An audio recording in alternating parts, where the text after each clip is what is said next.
वो तो मुझे सबसे वाहियात सीक्वेंस लगा, सबसे वाहियात विजुअल लगा इसमें का। यू कैन सी पुष्पक विमान पार्क्ड ओवर देयर, अच्छे से एकदम चमकता हुआ, पर वो उसको यूज़ नहीं कर रहा है। मुझे पता चला कि ही इज ऑल्सो रेसलर जो कि WWE में काम कर रहा है, because the costume that they have given to him is a skin tight T shirt, और साथ ही में एक बेल्ट भी दिया है रेसलमेनिया का। पानी का तालाब में देखते रह गया, आई थॉट, मुझे पता नहीं चला कि ये पानी है या नाला है, इतना काला, बस पत्थर डाल दो हो जाएगा काम। बट बाद में वहाँ पे भी टीज किया है, यहाँ पे 2 बंदर दिख रहे हैं आपको राम सेतु बनाते वक्त, आंध्र में चल रही है, तेलुगु वॉचर्स है इसके अभी भी यहाँ पे, मतलब एक कंसिडरेबली अच्छा ट्रेंड देखने को मिल रहा है। इसके अलावा अगर आप ओपिनियन की बात करें कि क्या ये मूवी देखनी चाहिए जब इतना सब कुछ मैं और बाकी सारे लोग भी बोल चुके हैं। हेलो दोस्तों, मेरा नाम है Ved Prakash Bhatt and welcome to my channel. This video is about Adipurush, जिसने 1 हफ्ता पूरा कर लिया थिएटर्स में, और उसके बाद मैं ये वीडियो कर रहा हूँ क्योंकि बहुत सारा कंटेंट ऑलरेडी बन चुका है, बट मुझे कुछ ऐसी चीज़ें थी जो आपसे शेयर करनी थी, मुझे लगा कि that will add more value. So आपको मेरे टाइटल से पता चला हुआ कि which way this video is going to go, पर to set the tone I just briefly create an outline for you. Video थोड़ा लंबा हो सकता है, but will just map it down किन चीज़ों के बारे में हम बात कर रहे हैं। तो नंबर 1 इज़, एक टेक्निकली देखेंगे कि मूवी किस तरीके से बनाई गई है और कैसे बनाई जा सकती थी। नेक्स्ट पॉइंट इज़ कि मुझे लगा इम्पोर्टेंटली कोई चीज़ें थी जो अवॉइड की गई। शायद मुझे लगता है इसमें कोई इंटेंशन हो, कोई मैसेज वो भेजना चाह रहे थे। आई don't know why they did that. Other thing is कि कोई ब्लंडर्स है जो इस जैसे क्रू से एक्सपेक्टेड नहीं थे बिल्कुल। आई don't know why they did that. कोई चीज़ें मिसिंग थी जिनके बारे में हम बात करेंगे, which would have added great value to the content of this movie.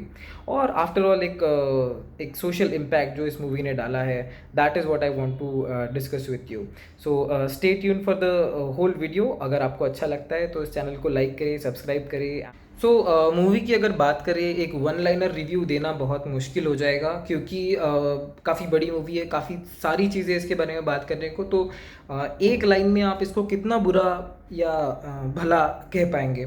So it is a big confusion, इसीलिए फिर भी कोशिश करते हैं इसको समराइज़ करने की। I believe what they did was they used too many ingredients, too many spices, tried to cook the best dish, पर जब वो टेबल पे आपके सामने परोस रहे हैं, I think it is absolutely distasteful. तो यही मेरा एक 1 लाइनर रिव्यू है। It is very unpleasant. उसके बाद में अगर आप थोड़ा और इसके बारे में बात करें, तो मुझे लग रहा है कि रामायण से इन्होंने ली है चीज़, ठीक है, जो भी ये बोल रहे हैं, ली है या नहीं ली है या फिर इंस्पायर्ड है, जो भी है, इन्होंने उस स्टोरी की आत्मा निकाल ली और आपको जो मर्जी आए वो आपको दिखा दिया है। आई थिंक पब्लिक को इन्होंने ग्रांटेड ले लिया या फुलिश समझ लिया कि जो हम दिखाएंगे वो देख लेंगे राम के नाम पे। सो ये एक सबसे बड़ी गलती या फिर एक मेजर पॉइंट लगा मुझे, which is why I feel कि इंटेंशनली किया गया है।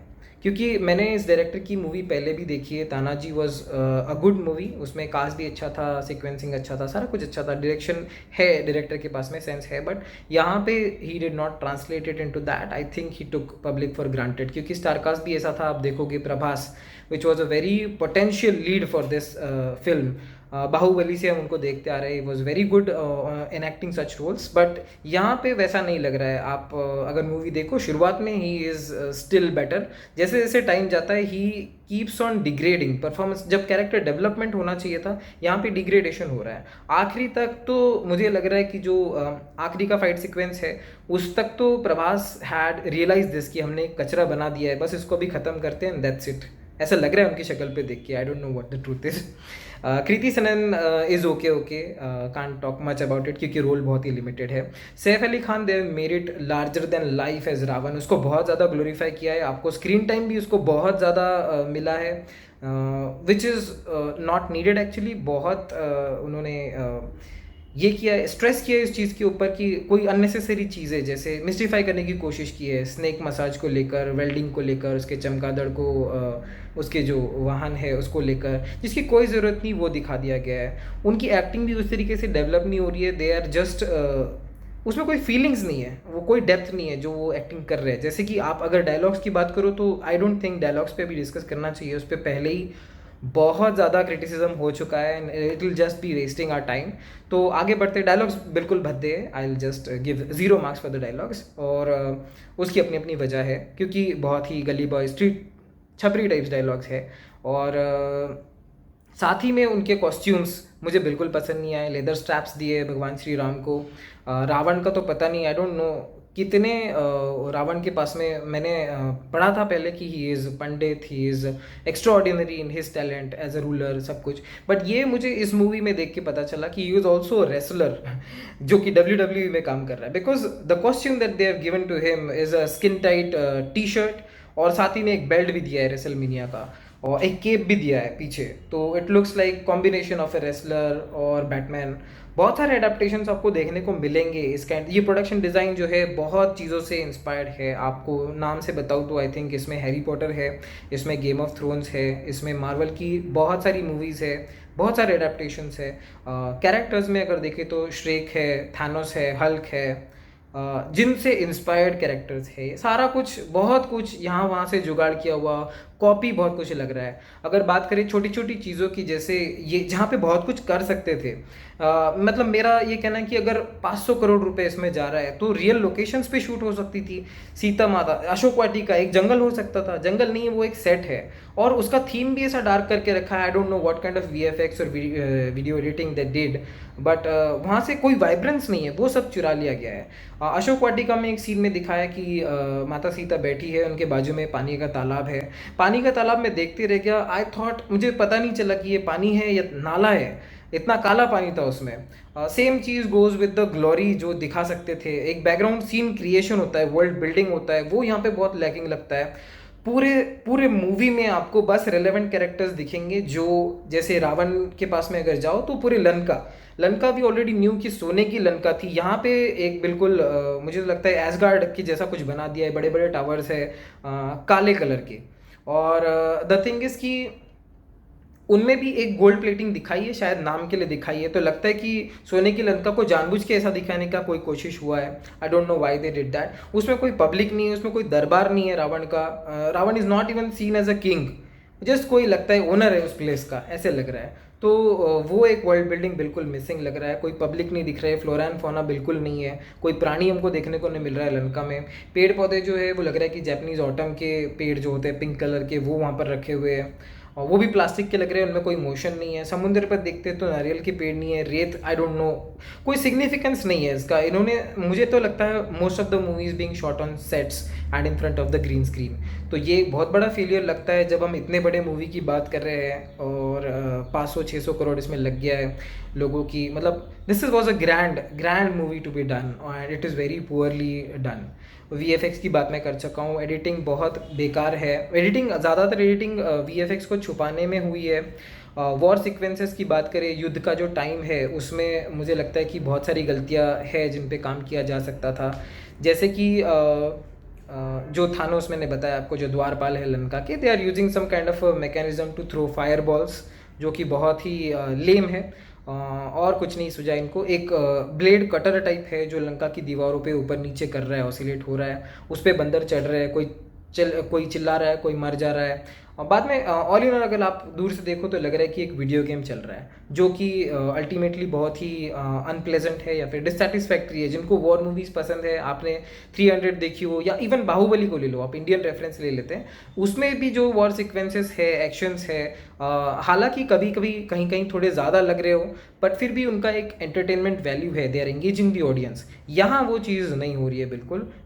अब बढ़ते कुछ चीज़ों की ओर जिनको मैंने आपको बताया था कि इंटेंशनल इश्यूज जो मुझे लग रहे हैं, उनमें से नंबर एक सिक्वेंशली लेते हैं। सबसे पहले तो मुझे लगा कि सीता हरण वाला चीज़, आई डोंट नो कहाँ से दे हैव ट्राइड ऑल, मतलब सब चीज़ अगर मिला के देखो जो भी गलतियाँ हैं, उसमें से मुझे एक कंक्लूजन लगा कि they have tried to normalise भगवान श्री राम, जो कि खुद एक भगवान है। उनका रियलाइजेशन जो है, मतलब एग्जिस्टेंस एज अ गॉड, वो ये हटाने की कोशिश कर दी है। जैसे कि एग्जाम्पल से मैं एक एक चीज़ बताऊंगा। सीता हरण होते वक्त राम ने कभी नहीं देखा था, उन्होंने देखा नहीं था कि कैसे रावण लेके जा रहा है। अगर होता था तो वहीं उसको रोक देते थे। बट यहाँ पर उन्होंने दिखाया है कि सीता जा रही है उनके साथ में एक चमगादड़ पर बैठकर, और राम जी नीचे से देख रहे हैं, मतलब एकदम हेल्पलेसनेस का फीलिंग उनके चेहरे पर है, और पता नहीं क्यों ये दिखा रहे थे। उसके अलावा followed by that is the चमगादड़ वाला थिंग। इसमें तो मुझे लगा कि प्योरली ये एक मॉकरी की गई है, क्योंकि आप अगर गौर से देखेंगे तो जब रावण लंका में उतर रहा है, लैंड हो रहा है चमगादड़ पे से, तो यू कैन सी पुष्पक विमान पार्क्ड ओवर देयर, अच्छे से एकदम चमकता हुआ, पर वो उसको यूज़ नहीं कर रहा है। मुझे लगता है कि दे डेलिबरेटली डिड दैट। पहले से बात बहुत हो चुकी है रावण और पुष्पक विमान को लेकर, बट उसको आइकॉनिकली दिखाने की जगह पे इन्होंने उसको साइडलाइन करके रखा है। खैर नहीं दिखाते, अगर सिर्फ चमगादड़ दिखाते तो भी आई वुड हैव एक्सेप्टेड कि चलो शायद उनको नहीं मेंशन करना था, बट उन्होंने उसको मेंशन भी किया है और साथ ही में यूज़ नहीं किया है। सो आई डोंट नो इसके पीछे क्या लॉजिक है। तीसरा है शबरी वाला सीक्वेंस है। आपको पता है कि Shabari was waiting for Lord Ram since past thousands of years, तपश्चर्या कर रही थी कि कब वो आएंगे और उद्धार करेंगे। यहाँ पर she is not waiting, she is coming by herself to Ram. Sita खो जाने के बाद में वो खुद एक बुढ़िया रात को चल के आ रही है, झूठे बेर लेके खिला रही है प्रभु श्री राम को। वहाँ पर एक थोड़ा सोशल जस्टिस का पार्ट हो रहा है कि छोटा बड़ा कोई नहीं होता एंड एवरीथिंग लाइक दैट। और उसके बाद में जो हो रहा है, शी इज़ जस्ट कन्विंस्ड कि हाँ भाई अब सब हो गया बढ़िया, बस अब मैं जा रही हूँ मरने, और जाके आग में कूद रही है। आग में कूदने से ही बाहर आके कोई और मतलब ट्रांसफॉर्मेशन एक है, और सामने जो है वो बोल रहे कि आप यहाँ यहाँ जाओ, आपका काम हो जाएगा। बट काम क्या है पता ही नहीं उसको, राम जी ने कुछ बताया ही नहीं है। फिर भी वो आके बता रही कि ये मतलब सोचो ये कितना एक इरेलेवेंट सीक्वेंस इन्होंने दिखाया है जिसका कोई कनेक्शन स्टोरी से नहीं है, और फिर भी वो आके बता रही कि ऐसा सा हो जाएगा, फिर आप जाओ। फिर नेक्स्ट सीक्वेंस शुरू हो रहा है जो कि बाली और सुग्रीव का एक फाइट है, जो पूरी तरह से प्लेनेट ऑफ एप्स की तरह बनाया गया है किष्किंधा में। फिर अगेन वहीं, वहाँ पर भी कोई दरबार नहीं दिखाया है, वहाँ पर कोई कोई बैक स्टोरी बिल्डिंग नहीं है। हनुमान जी को आप ले लो, सुग्रीव, बलि, रावण, जो भी है आप इन सभी को ले लो, उनका कोई बैक स्टोरी नहीं है, हमें कोई पता नहीं चलेगा कैरेक्टर का डेप्थ कितना है। ये एक चीज़ बहुत बुरी लगी इसमें से। इंटेंशनली बात करना चाहे तो एक और चीज़ था, वो है जब समुद्र तट पर भगवान श्री राम है, वहाँ पर उन्होंने भगवान शिव की आराधना की थी, जहाँ पर रामेश्वरम है अभी प्रेजेंट ज्योतिर्लिंग, वो इन्होंने कन्वीनियंटली इसको ओमिट कर दिया है। मुझे पता नहीं चला कि इतना बड़ा जो सिग्निफिकेंस है, how can they omit that. क्या इसके पीछे कोई स्ट्रैटेजी है जो वो सोच रहे कि नहीं नहीं इनको भगवान से मत जोड़ो यार, बस एक फैंटेसी मूवी की तरह तौर पे दिखाओ इसको, ऐसा करने की कोशिश कर रहे थे क्या पता नहीं। राम सेतु जब हम बांध रहे हैं तो वहाँ पे मर्यादा पुरुषोत्तम बिल्कुल भी मर्यादा नहीं रख रहे, सीधा तट पर खड़े होकर तीर खड़े कर ले रहे हैं बस। जब समुद्र देव आ रहे हैं, इसके पहले उन्होंने दिखाना चाहिए था कि ही वॉज पेशेंट इनफ, क्योंकि वो जानते थे कि समुद्रों में जो जीव है, समुद्र का स्वभाव नहीं है कि वो सेपरेट करके प्रभु श्री राम के लिए राह बनाए। बट ये सब कोई कनेक्शन, अच्छा डायलॉग्स तो छोड़ो, डायलॉग्स बात नहीं कर पा रहे, बट एटलीस्ट थॉट्स दिखा सकते थे कि ऐसा हो सकता है वैसा हो सकता है, कुछ नहीं दिखाया। He is just adamant enough, he gets and starts shooting an arrow. फिर बाद में ये भी एक बुरी चीज़ है, उसके बाद में जब समुद्रदेव आते हैं, he should have mentioned at least the reference of Nal and Neel, जो कुशल वानर है इनकी सेना में, who we suppose to build the Ram Setu. वैसा कुछ यहाँ पे दिखाया नहीं है, बस ये बताया कि आप हाँ बस पत्थर डाल दो हो जाएगा काम। बट बाद में वहाँ पे भी टीज किया है, यहाँ पे दो बंदर दिख रहे हैं आपको राम सेतु बनाते वक्त, बूढ़े बंदर है, पुअरली एडिटेड, मतलब जो भी उनका एनिमेशन किया है बहुत बुरी तरह से किया है, उनका कोई आइडेंटिफिकेशन फिर से नहीं है यहाँ पर, वो बस जाके मेहनत कर रहे हैं, हमको पता नहीं चल रहा क्यों। फिर गिलहरी वाला पार्ट जो है, जो सभी को पता है, गिलहरी हो या छोटे से छोटा प्राणी भी राम की सेवा करने को कितना आतुर था, ये सारा एक वर्ल्ड बिल्डिंग होता था, एटमॉस्फेयर बिल्डिंग था, जो इन्होंने पूरा मिस कर दिया। गिलहरी वाला पार्ट नहीं है, तोते चिड़िया के पत्थर डाल रहे वो भी नहीं दिखाया है, पत्थर तैर रहे बस एक सेकंड के लिए दिखा दिया, तुरंत एकदम फास्ट सेतु बन गया और आगे भी चले गए। सेम चीज़ जब होता है कि जब वो पहली बार हनुमान जी जब रावण से मिलने जा रहे हैं तो दूत बन के जा रहे हैं, और आपने तो ट्रेलर में भी देखा हो, जो सीता माँ को पहली बार मिलते तो जब प्रणाम करने की जगह है वो ऐसे कर रहे हैं, पता नहीं ये I think game of thrones का कोई अडेप्टेशन है, बट जो भी है हिंदू तो नहीं। मैं वही बता रहा हूँ आपको कि इंटेंशनली कैसे इन्होंने ट्राई किया है इस चीज़ को पूरा वाइट वॉश करना कि इसका हिंदुइज्म से कोई लेना देना नहीं। यस, ये बस एक माइथोलॉजिकल स्टोरी है, आप चाहिए तो कल आप इसको ग्रीक माइथोलॉजी भी बोल दो, still it will make sense. शायद इतना उन्होंने यूनिवर्सल अप्रोच यहाँ पे फॉलो किया है, उसकी वजह मैं नहीं जानता। ये एक चीज़ होगी। उसके बाद में जब हनुमान जी जा रहे हैं पहली बार, तो आपको पता है कि पूछ वाली चीज़ है, पूंछ को लंबा करने वाला सीन इतना फैसिनेटिंग होता है, बच्चे बच्चे को पता है कि ये चीज़ हुआ था, हनुमान जी खुद से पूंछ लंबी करते हैं, कपड़ा कम पड़ जाता है, और वो सब कुछ नहीं दिखाया है। बस हनुमान जी को जो पूंछ है एक बार बांध लिया बस और आग लगा दी पूंछ में, उसमें हनुमान जी को दर्द होते हुए भी दिखाया है, विच इज़ वेरी सैड, क्योंकि जब हमको पता है कि he was doing it on purpose to set Lanka on fire, तो फिर ये चीज़ दिखाने का क्या मतलब था। तो ये खुद कन्विंस नहीं थे कैरेक्टर से या फिर उनके स्टोरीज से, या फिर ये तो खुद कन्विंस नहीं थे या हमको हमारे कन्विक्शन से दूर करने की कोशिश लग रही है, और it is a very pitiful attempt, it is not working at all. Same चीज़ होता है जब हम आगे देखते हैं, जैसे कैरेक्टर्स के बारे में बात करें, Vibhishan, he is been seen एक सात्विक मतलब एक कैरेक्टर था इसमें से जो राम का भक्त था, उसको दिखाया है मस्त दारू पी रहा है टेरेस पे बैठ के रावण के साथ में, वो ग्लास भी एकदम बना हुआ है शेप में, ऐसा लग रहा है कि बहुत क्राफ्टी काम इन्होंने दिखाने की कोशिश की है, which was again completely useless. उसका अगर लुक, उसका कॉस्ट्यूम अगर आप देखो तो ऐसा लगता है कि अब भी पार्लर से बाहर आया है, बिल्कुल दाढ़ी सेट है, बाल कटे हुए, और केप, वो भी बैटमैन की फैमिली को ही बिलोंग कर रहा है, ऐसा लग रहा है उसको देख के। बहुत जगह पर ऐसा होता है कि अलग अलग कैरेक्टर्स दिखाई दे रहे हैं, बट आपको पता नहीं चलेगा कि ये लोग कौन है, आपको खुद इंटरप्रेट करना पड़ेगा, और फिर भी आपको नहीं पता चलेगा कि you will not be sure कि ये वही चीज़ है। तो इतना इतना उसके साथ में उसका कोई पार्टनर दिखाया है, आई डोंट नो, वो that also drives to the Sanjeevani वाला सीक्वेंस। पता नहीं विभीषण के साथ में जो महिला दिखाई है, I don't no, they have not shown कि वो उनकी वाइफ है या पता नहीं कौन सा कैरेक्टर है, या फिर जस्ट एक एडेप्टेशन है, क्योंकि आगे वो एक रिप्लेसमेंट भी है। जब संजीवनी बूटी का काम पड़ता है, लक्ष्मण को मुरझा जाती है, तब हनुमान जी लेकर आते हैं। तो एक्चुअल स्टोरी में मैंने पढ़ा था कि सुशीन वैद्य करके जो लंका में थे, उनसे मदद मिली थी कि ये संजीवनी बूटी आपको बचा सकती है, बट यहाँ पे कोई रेड वुमन जैसी कोई लग रही है कैरेक्टर जिसका इंट्रोडक्शन नहीं है, और वो बता रही है कि संजीवनी ये नहीं है, संजीवनी वो नहीं है, फलाना ढिमका जो भी है, ये नहीं बता रही कि क्या है या कैसे मिल सकता है। वो सारा छोड़ के बहुत सारी बकवास वहाँ पर दिखा दी है। फिर जब संजीवनी लेकर आ रहे हैं हनुमान जी, तो वो सीन जो कि एक आइकॉनिक सीन हो सकता था, हर किसी को पता है, यहाँ पे लाखों हजारों लोग देख चुके पोस्टर्स में हनुमान जी पर्वत उठाए हुए हैं हाथों में, दैट इज आइकॉनिक स्टिल, वो इन्होंने चुरा लिया वहाँ से, बस 1-2 सेकंड में ही बस पहाड़ उठा के ला रहे हैं, लंका में पटक दे रहे, फिर वो बूटी बना रहे, सारे बंदर मिलकर बना रहे बूटी, और बूटी ग्रहण भी नहीं कर रहे Lakshman, it is just spread around him, और उसमें से ही is waking up like John snow.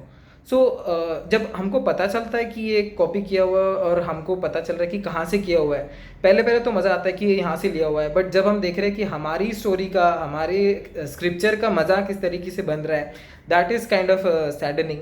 तो मुझे इंटेंशनली गलत लगा वो। और कुछ चीज़ें हैं जैसे कि मतलब वन बाय वन आए तो मैंने कुछ चीज़ों पे बात कर चुकी है ऑलरेडी। मिसिंग चीज़ों की अगर बात करें तो प्रोमिनेंटली मुझे ऐसा लगा कि क्या चीज़ें थी जो उसको बेहतर बना सकती थी। One of them is Sita माता के साथ में कोई बॉडीगार्ड वहाँ पर नहीं था अशोक वाटिका में। जैसे हर सीन में हमने देखा है कि कोई ना कोई था, राक्षसी थी, यहाँ पे कोई नहीं था, शी वॉज ऑल अलोन, बस रावण जब मर्जी करे आ रहा है। उसके बाद में रावण के फैमिली के बारे में कुछ नहीं बताया, इन द सेंस फैमिली के बारे में नहीं बताया, मेरा मतलब वो इन्वॉल्व है, उनका इन्वॉल्वमेंट है सीक्वेंस में। इंद्रजीत, मेघनाथ, अक्षय कुमार, इनके बारे में आई डोंट थिंक कि कोई सिग्निफिकेंट इनका इंट्रोडक्शन दिया है। और जो एक डिग्रेडेशन होता है वॉर में, जैसे सबसे बड़ा राजा सबसे आखिरी में आता है, तो करते करते बहुत सारे स्टेप्स थे जो ये कर सकते थे, वो कुछ इन्होंने किया नहीं है। बीच में एक इंट्रोडक्शन है कुंभकर्ण का, वो तो मुझे सबसे वाहियात सीक्वेंस लगा, सबसे वाहियात विजुअल लगा इसमें का। आखिर में मतलब कुंभकर्ण वी ऑल नो कि 6 महीना सोना 6 महीना जागना, और उसको जगाने के लिए जो 6 महीना खाना सोना, उसको जगाने के लिए जो प्रयास होते थे, दोज वेर आइकॉनिक। यहाँ पे आज भी भारत में गली गली नुक्कड़ पे शोज होते हैं उसके, कि कैसे कुंभकर्ण को उठाने के लिए कोई ढोल बजा रहा है, कोई भाले चुबा रहा है, कुछ ना कुछ रिक्रिएशन, बहुत इसमें क्रिएटिविटी यहाँ पर दिखा सकते थे। यहाँ पे वैसा कुछ नहीं लग रहा है। इट इज़ उसको उसका ग्रैंड्यूर छीन लिया इन्होंने। बस वो एक सोया हुआ है, पता नहीं नशा करके सोया था, अचानक से उठ गया, जाके युद्ध में चला गया, और पता नहीं उसका पर्पस भी क्या है। There is no dialogue throughout the war, कहीं पर भी आपको डायलॉग नहीं मिलेगा, बस हंस रहे लोग, विलन्स हंस रहे, और Ram ji there he is trying to protect, इतना ही बकवास एकदम। कोई डायलॉग का कोई डेप्थ तो छोड़ो, डायलॉग का डायलॉग ही नहीं है वॉर में। तो this is a very sad thing. यहाँ पे हमको पता ही नहीं चल रहा कि ऑल यू वांट टू, जो फीलिंग वहाँ पे मुझे आई तब, मुझे बस लग रहा था कि जल्द से जल्द ख़त्म हो जाए। वो एक सीन था जो मुझे लगा कि मतलब रावण की फैमिली को बहुत मिस किया गया है, सीता के बॉडीगार्ड्स को मिस किया गया। अंगद का जो सीन है, जो पैर हिलाने वाला सीन है, that is also very important significant sequence जो यहाँ पे दिखा सकते थे। मुझे नहीं लगता कि वो अच्छे से कवर किया गया है। वहाँ पे भी कुछ डिस्टॉर्शन है जो बिल्कुल अच्छा नहीं लगता। भरत हनुमान का एक मिलन हो सकता था जो कि एक हिडन चीज़ है। जब हिमालय से वो वापस आते हैं हनुमान, तब रास्ते में ही मीट्स भरत। ये भी एक सीक्वेंस एक स्क्रिप्चर में पड़ा हुआ है। इसका रेफरेंस आपको उसमें भी मिल जाएगा, जो जय हनुमान मूवी है, मुकेश खन्ना ने नरेट किया है, उसमें ये दिखाया है। So that is also missing. चलो ठीक है, इतना सारा कुछ हम एक इसमें नहीं कर सक रहे, आई अंडरस्टैंड, बट बड़ी बड़ी चीज़ें आपने इग्नोर कर दी। अहिरावण का जो रोल है इसमें रामायण के युद्ध में, वो इतना इंपॉर्टेंट था, उसको आपने हटा दिया। बिल्कुल कहीं रेफरेंस नहीं आपको अहिरावण का दिखेगा नहीं। क्या होगा ही तो मुझे पता नहीं, क्योंकि कैरेक्टर्स इन्होंने बताए नहीं है कौन कौन है, तो मुझे तो नहीं समझ आया। तो ये एक बहुत बड़ी चीज़ है जो लैकिंग लगती है।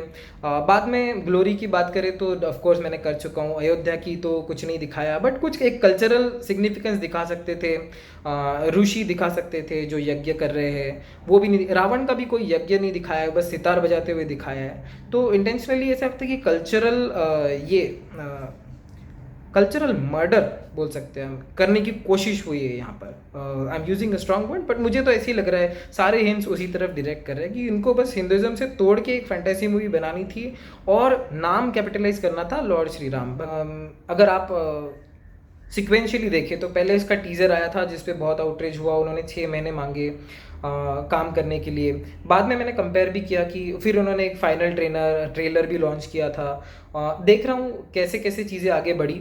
आई डोंट थिंक कि जो टीज़र में उन्होंने पहले बना चुके थे उसका बहुत कुछ इन्होंने इम्प्रोवाइजेशन किया है। मुझे तो लग रहा है all they did was bought time for themselves कि कैसे अपने आप को डिफेंड करें जब हमने इतना बड़ा डिज़ास्टर क्रिएट कर चुके हैं। ये मेरी एक मेरा पब्लिक ओपिनियन, मेरा पर्सनल ओपिनियन है। पर कुछ खास इम्प्रूवमेंट नहीं लगा। टीज़र में जो एक शैडो दिख रहा था कि this movie is going to go down, वो एक्चुअली यहाँ पे जब मूवी रिलीज़ हुआ तो सच होते दिख रहा है। That is one thing.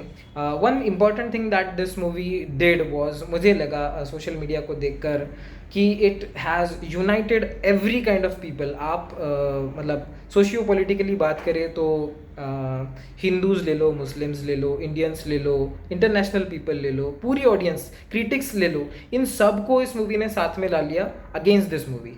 तो हर कोई मिलके गाली दे रहा है। आई डोंट थिंक, मुझे लगता है कि 100 में से एक आध कोई होगा जिसने इसको अच्छा बोला है। और this is a good symbol. Public has the verdict is out and it is not in favour of poor performance. तो ये एक बहुत पब्लिक का मैच्योरिटी अच्छा लगा देख के।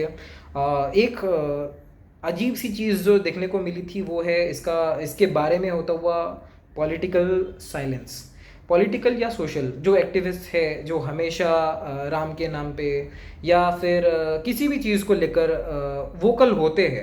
आई एम नॉट सेइंग कि नहीं होना चाहिए, बिल्कुल होना चाहिए, पर यहाँ पर I don't know why they are silent. BJP, RSS, Vishwa Hindu परिषद, जो बहुत चीज़ थी यहाँ पे जो इनको या फिर all in all total Hindu समाज को जिनकी भावनाएं आहत कर सकती थी, और public has come on roads. ऐसा नहीं कि लोग छुप के बैठे, उल्टा ये चीज़ हो रहा है कि लोग बोल रहे हैं, बट जो इंस्टीट्यूशनल लेवल पर इसका विरोध होना चाहिए था वो कहीं दिखाई नहीं दे रहा। इसके अलावा अगर आप ओपिनियन की बात करें कि क्या ये मूवी देखनी चाहिए जब इतना सब कुछ मैं और बाकी सारे लोग भी बोल चुके हैं, तो सिंपली मुझे तो लगता है कि अगर आपको सेल्फ मॉकरी, खुद का मजाक उड़ाना है, तो खुद की भावनाओं को हर्ट करा लेना है, तो बिल्कुल आप देखने जा सकते हैं।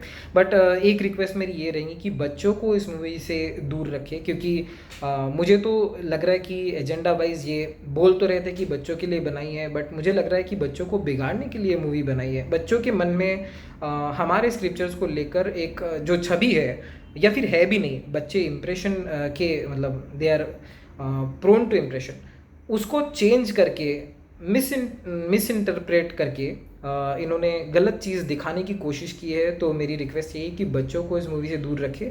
आप खुद सेल्फ एनालिसिस करने के लिए जा सकते हैं कि किस प्रकार की मूवी इन्होंने बनाई है। और जैसे मैंने पहले भी बताया कि आप सोचने जाओगे कि ये मूवी ओके इतना घटिया हो सकता है कि मैं देखने जा रहा हूँ, बट आप जब बाहर आओगे वो उससे बिल्कुल ज़्यादा घटिया रहेगा। So this is my overall view for that. As a corrective action मुझे लगता है कि कुछ हो नहीं सकता है। बहुत कुछ ऑलरेडी हो चुका है। अभी आप चाहे डायलॉग बदल लो, ट्विटर पे जस्टिफिकेशन दे दो, टीवी डिबेट्स में आके बात करो, nothing is going to work. The already the battle is lost. फिर भी मुझे लगता है कि Prabhas can do something about this is कि वो एक्चुअली मे बी कन्फ्रंट कर सकते हैं या फिर सामने आ सकते हैं, एडमिट कर सकते हैं चीज़ों को, और ग्रेसफुली ये चीज़ एक्सेप्ट कर सकते हैं कि हाँ शायद हम ये भी नहीं बोल रहा हूँ कि आप गलती मान लो, बस ये बोलो कि हम शायद आपकी एक्सपेक्टेशंस मीट करने में कम पड़ गए। Even that is sufficient. आप अगर देखो तो मूवी आज आंध्र में चल रही है, तेलुगु वॉचर्स है इसके अभी भी यहाँ पे मतलब एक कंसिडरेबली अच्छा ट्रेंड देखने को मिल रहा है अगर आप with respect to whole nation consider करें तो। और ये I think this is because of Prabhas stature in the industry. और मुझे लगता है कि इसको उसने यूज़ करके उन्होंने ये करना चाहिए, इसको मेंट करने की कोशिश करनी चाहिए। I leave up to him कि वो क्या करेंगे, but all in all this is a total waste of time, waste of money, rather it is actually a harmful movie. So मैं एडवाइस तो नहीं करूँगा, बट आगे आपकी मर्ज़ी है। आज के लिए इतना ही बस। आगे अगर आपको लग रहा है कि इस वीडियो में कुछ कंटेंट है या फिर कुछ फीडबैक आप देना चाहते हैं तो do let me know in comments. If you like my video please subscribe to my channel. If you guys support me, it will help me to make more videos, not only about this but also about other stuff. So thank you for very much for now. See you again later.